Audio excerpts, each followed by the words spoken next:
Okay, so what was better at shooting down Allied bombers during World War II? Now that's a big question. Is it German AA guns or fighter planes? Try to put down a guess in the comment section if you like, and then let me show you with some real data, and then we compare that to what you thought. Now this video is sponsored by you. Yes, you, the military aviation history community that supports this channel right here over Patreon, channel memberships, and donations.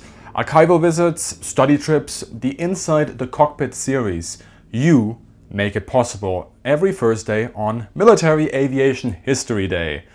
Bam! Last year, your support actually allowed me to go over to the United States and film a fantastic array of Inside the Cockpit episodes. That was awesome. And so much more is coming your way thanks to it. And this year, more trips are planned, of course, and I have, in fact, a green light teaser here this year to film a Super Fortress, an A-10, an Invader, a Corsair, and so much more in the US. And to make it happen, I ask for your help. If you love this content, if you love this channel, if you like what I produce, help me make it happen and continuously improve my content via your support on Patreon, YouTube channel memberships, or via donations. All the information is in descriptions, and support will get a lot of cool benefits as well. You are of course the master and commander of your own wallet, so if you like this content, a small contribution goes a long way in helping make it happen. In this video I will contrast German heavy AA defenses, anti-aircraft defenses, with fighters. And a lot of you have recently sent me questions regarding this, due of course to the recent release of Masters of the Air. To do this, I will go through production, deployment, numbers, then also to the effectiveness, as far as we can tell, of these individual weapons. Finally, I will combine the two and talk about the comparative effectiveness, the synergies, as well as the cost benefit between the two. And then I will put the question over to you, what you think was better. Remember, all sources are of course in the description, as with all my videos.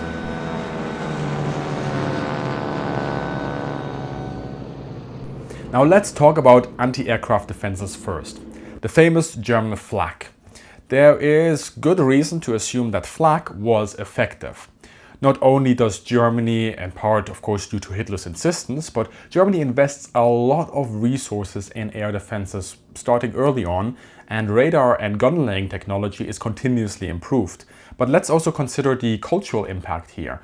The English language in fact adopted the word flak, right? This does signify that it had at least a personal impact as well on Allied bomber crews that was significant enough for it then to enter common parlance by saying, well, somebody's taking flak. So let's have a closer look. The focus on flak shows as we look at the tremendous production increase. Flak production quadruples between 1941 to 1944, while ammo production more than doubles. We can see how the number of heavy flak guns deployed by Germany also rises sharply over the years of 39 to 44, of which a good third is heavy flak. The significance thus put on flak also shows that when we look at the amount of heavy batteries deployed for the defense of the Reich between 1943 and 1944. At the same time, each battery saw an increase in the number of guns. Equally, technological advances allowed Germany to field sophisticated gun laying, where positional radar information was fed into a system that would automatically adjust flak guns to shoot at US bombers, and also automatically set the time fuses that detonated the shells at the correct altitude. This was not possible on all flak batteries, but many fixed sites would benefit from it. This radar gun laying was perhaps the single most important technological step Germany took with flak, as it vastly increased the accuracy of the AA guns. Although it is difficult to know for sure, it is estimated that this decreased the number of shells required to down a single bomber from 8,000 shells per bomber down to 3,000 and even 1,500 shells per bomber. To put it into perspective on a resource level, this saved around 5 tons of explosives per downed bomber.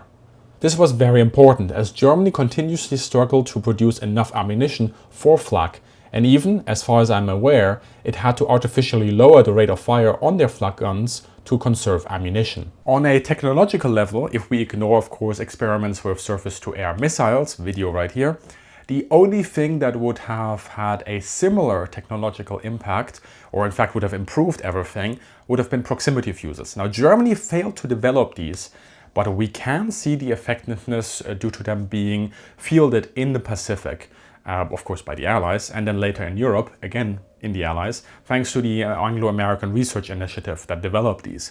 These proximity fuses proved exceptionally effective against Japanese kamikaze attacks or even German V-1 buzz bombs.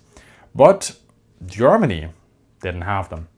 We will return to Flak very, very soon to compare its effectiveness to fighters in, of course, the context of the time. But now, cue it for the fighters. So the caveat here with fighters is that I will be focusing on single-engine daytime fighters. So I have an older video on night fighters and plan to tackle the subject in a separate video again in the future, but you can watch that video here. German fighter production was fairly low at the start of the war, as Germany focused on bombers. But as the war progresses, we see a sharp rise in single-engine aircraft being built, and especially by 1944. In hindsight, this was a belated switch, and it is likely that this final figure is artificially inflated by including retrofits and repairs to new planes. But nevertheless, we see a clear trajectory. We need to consider that not all fighters were deployed for the defense of the Reich, right? Fighters were needed in, well, let's go around the clock. Scandinavia, Eastern Front, Africa, the Mediterranean, on the Western Front, the Reich itself.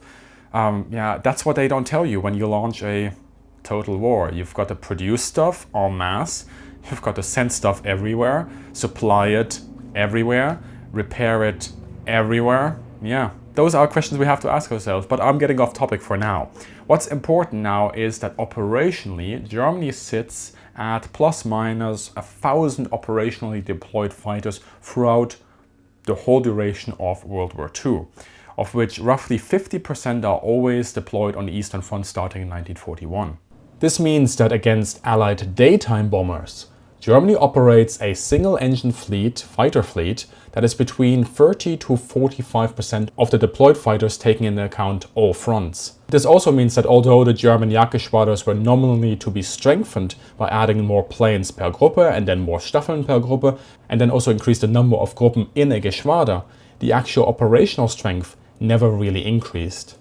Now, regarding effectiveness, there are estimates of how many hits of 20mm and 30mm cannon it requires to take down a bomber. But here we are talking about how many fighter attacks per downed bomber are required. Now, the 8th Air Force provides us with some data, an estimate of how many bombers were lost per 100 combats with enemy aircraft, so German fighters, plus the percentage of bombers that were hit.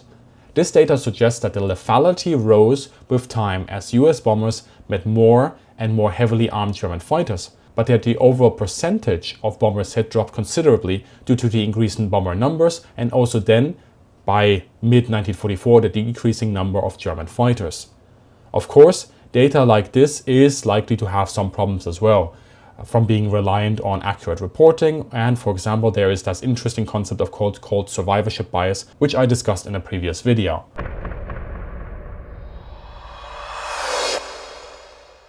So let me start this out by saying that it is really difficult to have definite numbers on how many bombers were shot down by flak or fighters, but we certainly have enough data to build up a good enough all-round picture to draw some really solid conclusions from.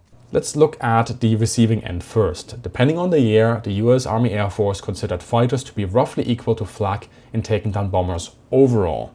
However, this doesn't really show a clear breakdown. So let us go through some of the German figures between 1942 and 1944. First, we considered some statements made by the Luftwaffe High Command, which clearly favored fighters. Based on 1943, the Luftwaffe estimated that flak inflicted between 25 to 15% of Allied bomber losses. A slightly different but overall similar claim was made in September 1943, where Germany estimated to have shot down just over 4,800 aircraft with fighters in the whole war thus far, and just under 13,000 aircraft with flak. Now, these figures draw on all aircraft destroyed, and they are very clearly inflated, as they are already above the Allied real losses during the war. And also these figures were given as part of a report presented to local politicians and bureaucrats. So the inflation here is obvious. But the important thing here is still that fighter versus flak breakdown and the trend between those. The Luftwaffe was clearly of the opinion that fighters were more effective, and this led to increasing calls that fighters should be getting resource priority over flak in production. But this did not happen until very late in 1944. We can definitely see that once more fighters are based in the Reich, starting in 1943, with the American bomber offensive into Germany, fighters start to pull ahead of flak. Yet by 1944 there is an inversion.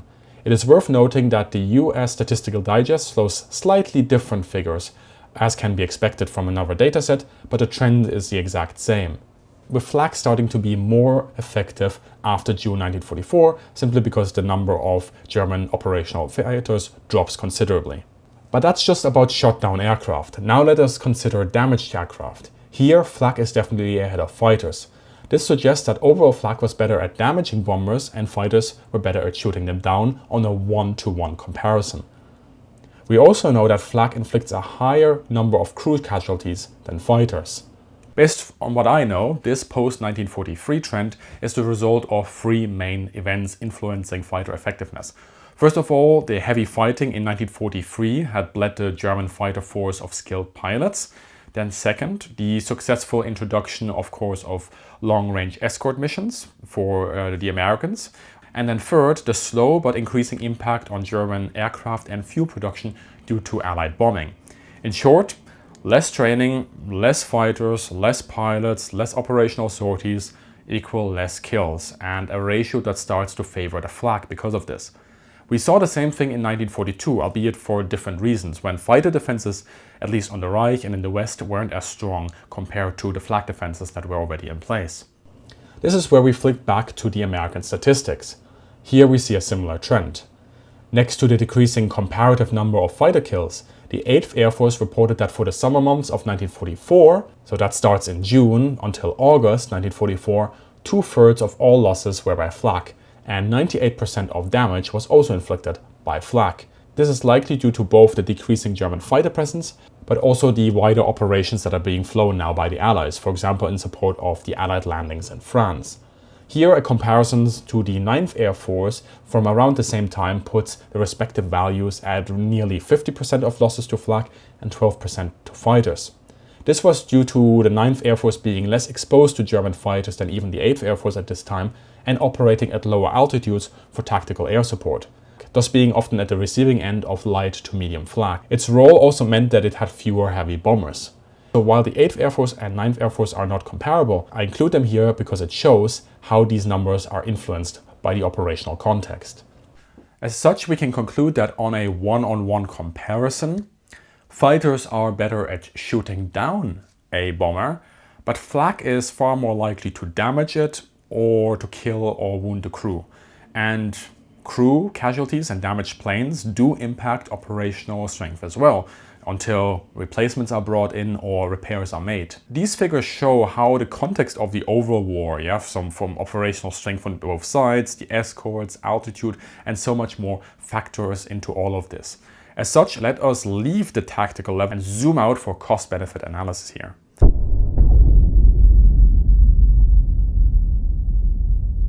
We must consider the cost-benefit of each weapon system. Let me start with the obvious. Some air defense, never mind what it is better than no air defense. In my opinion, this is not an either-or issue. A healthy synergy between ground-based air defense and fighters really is key.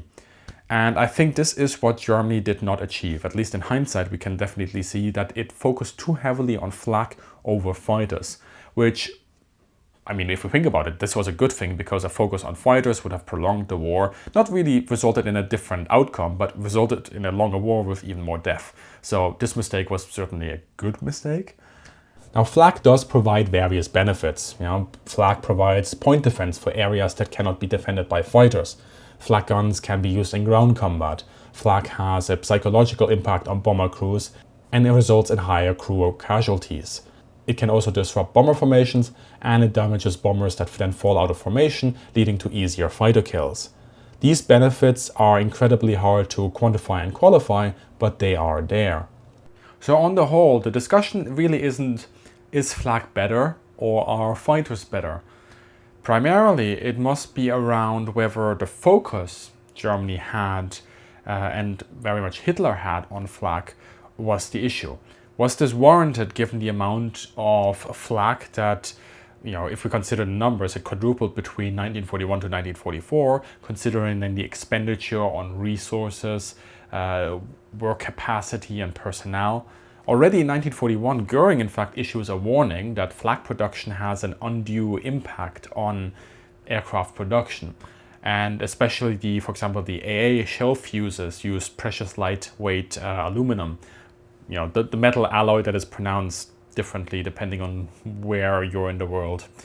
But this warning was repeated time and time again by the Luftwaffe. And there is evidence definitely to support that this tremendous increase in flak production had a very significant impact on the numbers of aircraft that Germany could have theoretically produced. Between 1941 and 1945, the total weight of flak gun production was at least 210,000 tons. Conservative estimates assume that flak ammunition production without HE fillers or propellant made up another plus minus 1 million tons. Between 1941 and 1945, the use of aluminum for flak ammunition, which made up a significant portion of an aircraft, was over 47,000 tons. Enough for an estimated, at least in the Luftwaffe figures, for an estimated 37,000 fighter aircraft. Likewise, by 1944, the flak drew upon more than 1 million support personnel, including POWs and increasingly women and children. Although not all of this personnel could be put to frontline use, a reduced number of flak guns could have freed up personnel for other tasks. The calculation here is simple. If we assume that between, let's say, 3,000 to 4,000 shots are needed per downed bomber, is this a more expensive investment in aluminum and other resources per shot down bomber than a fighter aircraft that could have been built with these resources and with resources to share for the next fighter that could be built? Because we also have to consider that the larger fighter pool would draw on additional resources and personnel, including precious fuel then as well. But this breakdown right here is what it comes down to.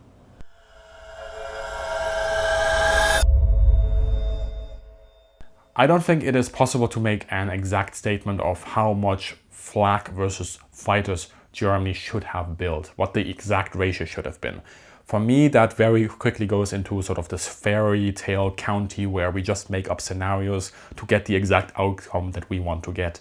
However, I would suggest that an earlier focus and freeing up of raw materials and resources and production capacity for fighter production, including an increase in the production capacity for aircraft factories, which was one of the biggest problems for Germany. They just didn't have the space, would have yielded the potential of a stronger fighter defense, which may have inflicted more than significant losses on the Allied bombers and may not have resulted in that 1944 reliance on flak. Would it have changed the trajectory of the war? No, definitely not. Now it's over to all of you. What do you think about this topic? What do you think about the synergy and the balance that should be achieved between air defenses and fighter defenses? Let me know in the comments below. Big thank you to all the supporters. If you enjoy this content, as I said again, help support this content and our trips to provide more videos and Inside the Cockpit series to all of you. Alright, Patreon and channel member questions here. First one, have I ever declined to film an aircraft for Inside the Cockpit? No, I've never declined one. I have been declined, but I've never declined mine myself. But there are many places that I still have to go and film at. Then, second question, do I have a good book recommendation for interwar war theory? Yes, I do. In fact, I would go with one of my must-read books for air warfare, which is Rhetoric and Reality in Air Warfare by Tammy Davis Biddle. It is not necessarily just about theory, but it's about how back in the day they thought about air warfare and then applied that to World War II and the air forces that developed out of that, especially with focus on America and Britain. And then the last question was on the Heinkel 280. Why was it cancelled? The official reason was no potential to be made into a tricycle landing gear because it was a tail dragger, but I think the engine was the bigger issue. Heinkel just didn't have any luck with the engines. Too many engineers spread out to many projects. 9 years, no real significant breakthrough with it. There were lots of scaling issues for the future. BMW and Jumo offered a better alternative, and Messerschmitt was supposed to build fighters back in 1942. So there you go. Anyway, have a great day, everybody, and see you in the sky. A big thank you here also to Andrew with the help for this video script.